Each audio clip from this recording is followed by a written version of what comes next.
Good evening, everybody. This is Casper from the Tropical Weather Threat Society bringing you our nightly tropical update since we have something in the basin that has a chance of development. So, taking a look here at the southeastern area of the United States, we can notice over the coast, the east coast of Florida here, we do have an area of spin trying to get its act together. Well, not necessarily, a broad area of just kind of turning in the winds right now. I wouldn't necessarily call it any type of, concentrated low, but the surface clouds are certainly headed in different directions, rather close, and it could also be sea breeze enhanced. So we'll have to keep a little bit of an eye on it. But the sea breeze, in association with this, kind of developing area of interest, has really sprung off quite a few showers and thunderstorms over northern and central Florida today.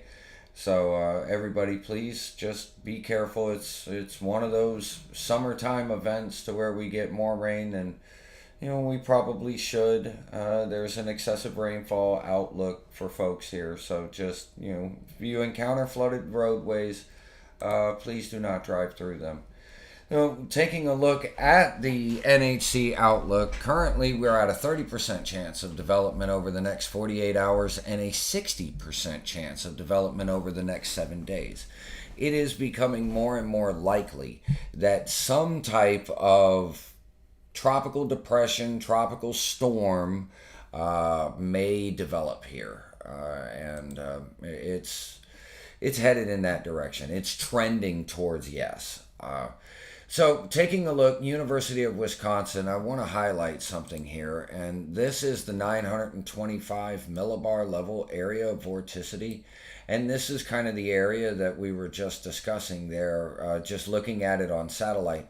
We definitely have some view of, some type of vorticity there, and if you notice, as I continue to go up with height, that's where we continue to have some spin. So, and also, if we look at the wind shear, right at the coastline, the wind shear is starting to reduce just a little bit, right where that's at. So you could see it's kind of like on the borderline, but improving conditions as far as the shear vector is concerned for now.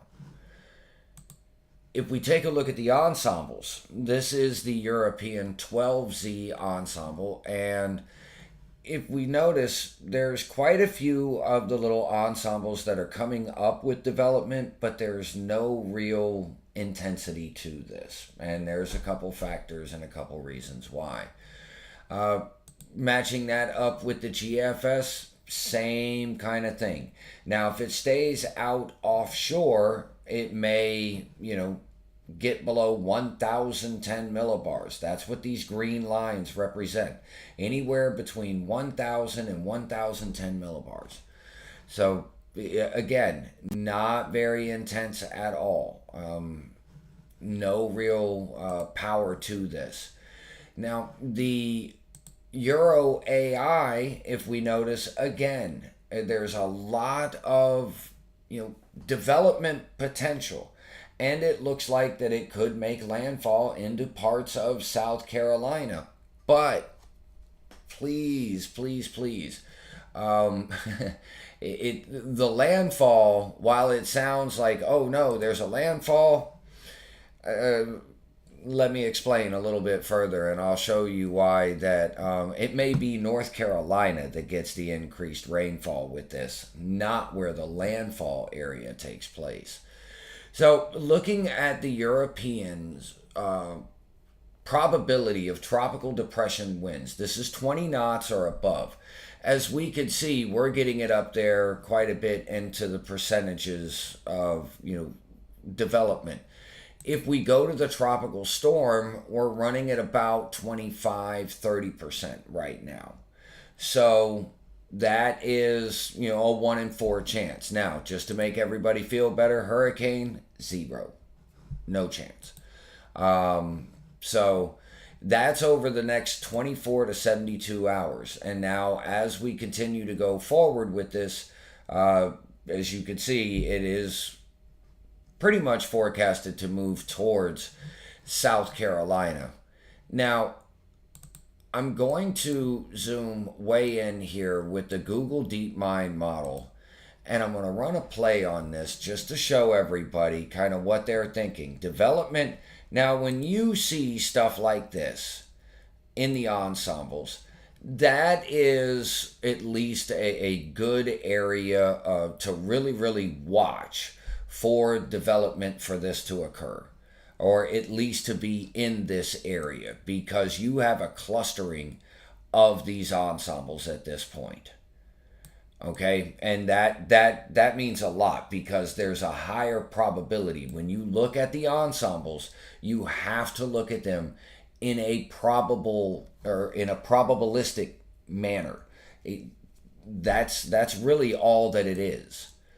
Now, if we take a look, there's a very good probability, as you can see, where this may attempt to try to come ashore. And taking a look at that, as we can see, South Carolina would pretty much be the target, the likelier target, maybe getting in towards Wilmington, somewhere that far off, at least what the models are showing right now. But take a look at the weather, or the Weather Prediction Center's forecast rainfall. Now, if we look here, we just have some of our coastal regions. Pull out the crayons. We have our coastal regions. We've got 2 inches here in Myrtle Beach. I'll probably use a different color. So we've got 2 inches in Myrtle Beach. We've got 2.2 here in Wilmington. We've got another 2.8 up here towards Morehead City. So again, this is what the Weather Prediction Center is calling for. Maybe, a little bit of increased winds going in kind of this region right in here. And then also with the tail and the inflow of the moisture, we are going to continue to see showers, an increase in showers and thunderstorms across the Florida Peninsula, at least for a little bit. And your rainfall totals, I mean, it's basically going to be your normal afternoon shower and thunderstorm activity, but just with a little bit more increased frequency, and maybe a little bit of an earlier timing. Now, some areas will still continue to have some showers and thunderstorms migrating in overnight, and kind of firing up there again as the sun rises. So everybody, please just stay weather aware. This shouldn't be too much of an impacting event, more of an inconvenience than anything else. It's been beneficial with some of the rains here in Florida, but some areas have gotten a little bit too much too quick.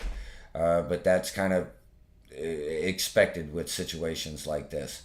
Now, taking a look at the most recent NOAA blend of models, we're seeing out over 7 days. Well, everybody's already seen it there at 240, just regular summertime shower and thunderstorm activity with a good amount of rain. But going over the next 7 days associated with this particular area of interest, again, it's a little bit lower than what we see from the Weather Prediction Center, but the Weather Prediction Center, this one, is the official forecast. So just, folks, be careful, stay weather aware. Again, it's not anticipated to be a high impact event, but there could be some inconveniences, and maybe some localized flash flooding here and there if we get some banding setting up. But otherwise than that, shouldn't be too overly threatening. So please just don't drive through flooded roadways. Taking a look at our dust model, as we could see, there is a good amount of dust currently over the basin and over the Gulf of Mexico. I mean, it's July. It's basically it's sow season. And we've got another very, very robust plume coming across. And then look at that over about, exiting the coastline. And you can actually see it on satellite. It is this, hold on, it is this thing right here. And that is showing up, that little area of spin is showing up, and look at that, dragging an absolute ton of dry air with it. So, for the foreseeable future, we are not looking at much of anything for tropical cyclone development other than our little homegrown, little situation here with the stalled out frontal boundary, honestly, and that's it. I mean, they can develop into little seeds for tropical cyclone development, and that's probably what we're going to see with this. So, just real quick, looking at Earth null, kind of give you an idea. Let me get this back to red so it stands out. We've got this kink right here, and this area right here is what the National Hurricane Center, as you could see, pretty much has it right over the top of the state. It's starting to exit the state. Again, you can see it. Oh, we need to reload the site. What happened? We lost our satellite. Oh, satellite just went down. That's not good. Huh. Interesting. But as we can also see, we'll have to use Earth null here and not necessarily confirm it.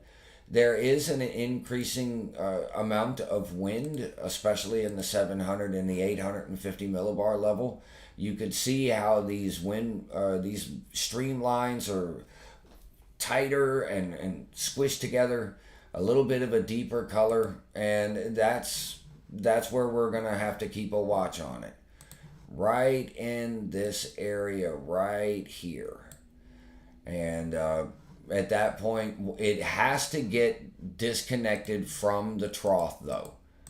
Okay? It has to develop into its own entity. And I'm going to show you that here. Now, as I go forward, this is the GFS operational model. And as you can see, we get the 850 millibar level. And then if I take a look, if I come down to the surface, we're starting to get an area of rotation and spin. Okay?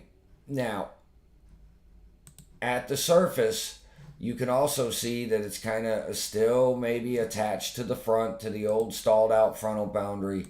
And then once it disconnects completely, and as you can see, the GFS has it a mess. Maybe right here. But then again, this is Earth null. You can only use it for reference only, not for forecasting. It's just, it's to kind of show an idea of what is going to take place. But there's another factor in this. So if I come up to the mid-level, we'll come back to now, as we could see at the 500 millibar level, this is approximately 3 miles above the surface of the water. And as you can see over land, brown and these kind of yellowish orangish colors represent very, very low humidity values. The blues and kind of the turquoise colors, those represent moisture and areas to where there is a moist environment. Well, if we look at this, even at the 700 millibar level, there is quite a bit of dry air over the continental United States. Once this thing tries to develop and, likely develop, and it starts to pull northward, the moment that the rotation begins and the circulation begins, it is going to just absolutely ingest all this dry air. It really doesn't have much of a chance. Not at all. And there is going to be, once we get out that far, let me go back to the wind. As you can see, as it is beginning to approach, there is also going to be the potential for some increase in shear. So at that point, you are going to offset a lot of the convective activity to where you've got, say, the circulation here, all your convection is going to be off to the east. All of it. Everything is going to be shifted over here. You might be able to get something rotating in on the northern side as it's on approach, but the most likely situation is you're going to end up getting a storm that has more of a shape like this with the circulation here. It's most likely going to look like a comma. And it could be subtropical in nature. I was not able to make any determinations. And I'm very upset that the satellite is down because post-tropical cyclone Flossie looked absolutely beautiful. And let me go over here to, let's see, do we still have Flossie? Click for some satellite image. Can we get it here? Maybe it's just the website that went down. There we go. So there's Flossie, as you can see, trying to get a little bit of convection there on the western side of the circulation. But otherwise than that, that's it. That's the only associated thunderstorm activity with it. And it's basically moving into this dry, stable air mass, cooler sea surface temperatures, and will be gone very, very soon. So, but that's not all. We also have an area of interest out here with a 40% chance of development over the next 48 hours and an 80% chance of development over the next 7 days. So that's going to be the next one that we're going to have to watch. And, oh, there we go. At least, oh, did the website come back? No, I had this one already saved. Haha. I feel special. Pat myself on the shoulder. I got lucky. So the final advisory for Flossie was issued as of 5 p.m. Eastern, 2 p.m. Mountain Standard Time or Pacific Daylight Time. Currently, it was at 21.2 north, 112.4 west. Maximum sustained winds 40 miles an hour. Northwest at 10. Pressure has come up to 1,003 millibars or 29.62 inches of mercury. Obviously, this is the last advisory for it. It is expected to be completely dissipated within 60 hours and becoming a post-tropical remnant low here over the next 12 hours, most likely tonight, and when it loses that burst of convective activity there on the western side. And as you can see, it is going off into no man's land. Jumping out to the Western Pacific, we have Mun. Mun is now starting to get its act together and is now forecast to become a typhoon, though low grade, and be out here in the middle of the open waters. 98W, on the other hand, I think it's Bising, or I think that's what it's called. Pagasa has already named this a tropical depression. And that is the Philippine Meteorological Agency there for the Philippines. It is in the Philippines area of responsibility. So wouldn't be surprised if the Joint Typhoon Warning Center names this soon.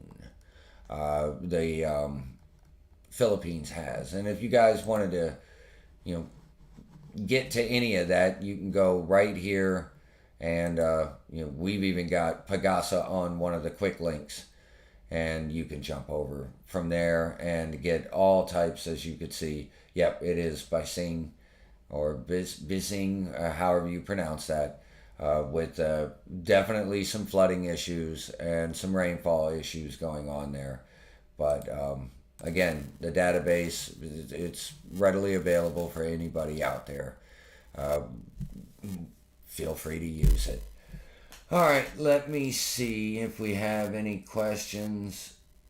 That blue area kind of looks like a duck. I love it. Uh-oh, Sammy, you don't have power? Hey! Hey! Hey! Woman, you wanted to rain. You did. You said you've constantly been asking for people to bring it, bring it, bring it. Won't be until 9:30. Oh, and your phone battery just hit 3%. Woman, we need to go over some things about power outage kind of stuff for you in your house to make sure that if the power does go out, you'll be fine. So, well, I don't really see any. Casper, what do you want, Jonathan? What do you want? Why don't you start with me, Ducky? I'm here doing a live, and let's be realistic, guys. We're going to get a storm, but right now, these are my rainfall totals that I'm looking at. And I understand that there are some threats, but the impacts to this are just not, they're just not. Yeah, there's some power outages, maybe, a couple severe storms or something, severe thunderstorm warning popping up here and there. We'll go check it. So there's our area of interest. And as you can see, we got a bunch of weather statements. I did see a severe thunderstorm warning for this one over here near Live Oak earlier. But this line, this is associated with that area of spin. And if I push play on this, you can see some little bit of rotation. It's not a lot. It's very, very broad, but this is kind of a banding line associated with it. And it's there. Showers and thunderstorms, a whole bunch of lightning. Typical Florida summer afternoon. I mean, it's a little bit more organized and a little bit more widespread with this event. That's all. I mean, I haven't really heard of anything, not much, which I hope it stays that way. I really do. I just hope folks, no accidents during, if people are driving, especially here in the Orlando area, that I-4 is already a mess on a sunny day. It's probably at a standstill right now. But just folks, give yourself a little bit of extra time. Stay safe for tomorrow.